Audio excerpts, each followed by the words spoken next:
Villagers mock Noah's colossal ark as he warns them of the impending flood.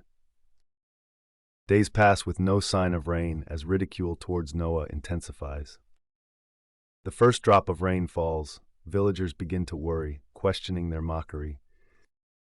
Rain pours heavily, panic sets in as Noah secures the ark. Waters rise rapidly, engulfing homes, villagers in despair. Noah's ark floats away, leaving the villagers to face their fate.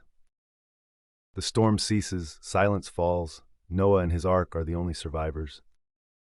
Noah gazes upon a new world from the ark, hopeful for a fresh start.